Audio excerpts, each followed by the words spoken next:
ये पैसे के बंटवारे का रोड़ा है। ठगों का गिरोह था, लुटेरों का गिरोह था, जो दोनों हाथों से इस प्रदेश को लूटने में लगे हुए थे। छोटा सा रोहतक सीट ऑफर करी थी बीजेपी ने, झूठ बोलता है। ये भी एक झूठ है, लोगों को गुमराह करने वाली बात है।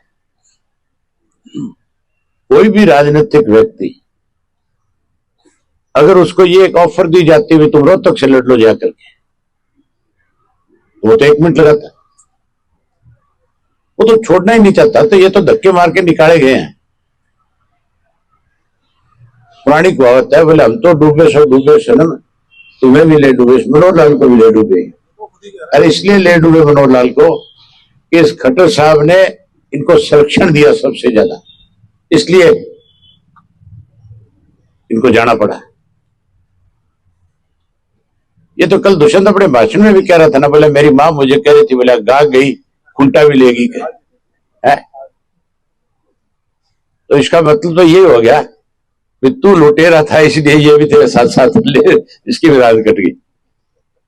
का जो है रिपोर्ट विधानसभा में, मैं कहता हूं ये मुख्यमंत्री नहीं बदला जाना चाहिए था। अगर ये नहीं बदला जाता तो प्रदेश के लोगों को और ज्यादा वोट डालते हुए खुशी होती।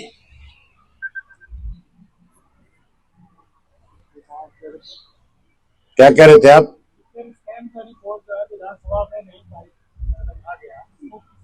किसकी रिपोर्ट है? विधानसभा बनी रखी गई शराब घोटाले की। अकेले शराब घोटाले की नहीं, मुख्यमंत्री ने धान घोटाले में कमेटी बनाई थी मेरी और भूपेंद्र हुड्डा की। मैंने अपनी तरफ से रिपोर्ट सबमिट करी थी, उसके ऊपर कोई कार्रवाई नहीं हुई। शराब घोटाले पे कोई कार्रवाई नहीं हुई। कोऑपरेटिव का जो घोटाला था उसमें तो मुख्यमंत्री कैसे घोटाला करने वालों को बचा रहे थे। मनोहर लाल खट्टर जी कह रहे थे कि 8 करोड़ का है, जबकि उसी की डिपार्टमेंट में विजिलेंस वाले वो ये कह रहे हैं कि 100 करोड़ का है। तो इसका मतलब है डिपार्टमेंट तो फेल हो गया। मुख्यमंत्री अगर ये कह रहा था तो फिर डिपार्टमेंट तो खत्म हो गया। उसके अलहदा रजिस्ट्री घोटाला हुआ, उसकी जांच नहीं हुई। पेपर लीक घोटाला हुआ, उसकी कोई जांच नहीं हुई, कोई रिपोर्ट नहीं आई। हर चीज का आश्वासन आया लेकिन कोई भी चीज सामने नहीं रखी गई। 22 पेपर लीक हुए, 22 नहीं 30 बार पेपर लीक हुए। अब जेजेपी के टूटने की बात है, 5 एमएलए तो वहां आ ही गए थे, शामिल हो गए थे। तो क्या लग रहा है कि 2 बचेंगे माँ बेटा, उनमें भी रोड़ा पड़स गए। वहां भी इस बात का झगड़ा होगा कि किसकी वजह से सारा कुछ हुआ। जो लोग किसी के साथ गद्दारी करें, लूट और झूठ की दुकान ज्यादा दिन नहीं चल सकती। जो किसी के साथ गद्दारी करेगा, धोखा करेगा, विश्वासघात करेगा, कहते ना देर है अंधेर नहीं है, परमात्मा है। इन्होंने चौटाला साहब के साथ धोखा किया, उनकी पीठ में छुरा घोंपा, उनसे गद्दारी करी।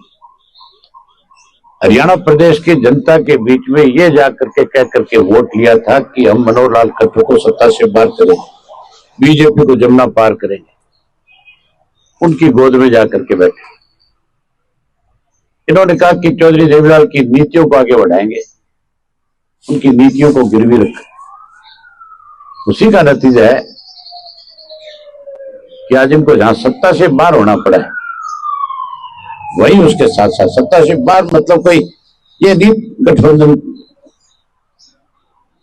से बाहर हुए, इनको तो लात मार के निकाला है। ये तो इस्तीफा दे ही नहीं रहे थे।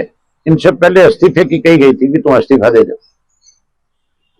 इनको तो इससे ज्यादा बेइज्जत क्या होगा कोई व्यक्ति जिसको साफ तौर पर कह दिया कि एक टिकट नहीं देंगे आपको। फिर गठबंधन किस चीज का है जब एक टिकट नहीं देने? जिनके बलबूते हुए सरकार चला रहे हो, अगर उनको टिकट ना दे तो इसका मतलब इनमें बहुत बड़ी बड़ी कमियां थी। इनको तो कहा था तुम छोड़ करके चले जाओ, लेकिन ये छोड़ करके नहीं जा रहे थे। इनको तो आखिर उनको निकालना पड़ा। अभी आप देखना, ये जेल की सलाखों के पीछे भी जाएंगे, इनके यहाँ ईडी भी आएगी, इनके यहाँ सीबीआई भी आएगी, इनके यहाँ बहुत कुछ होगा।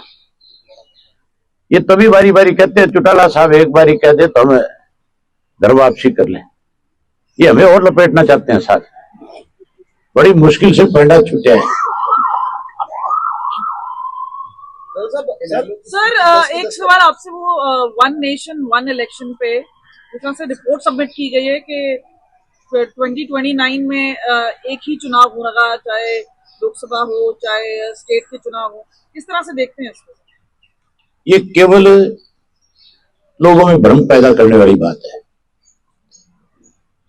जिस प्रदेश में अभी चुनाव हुए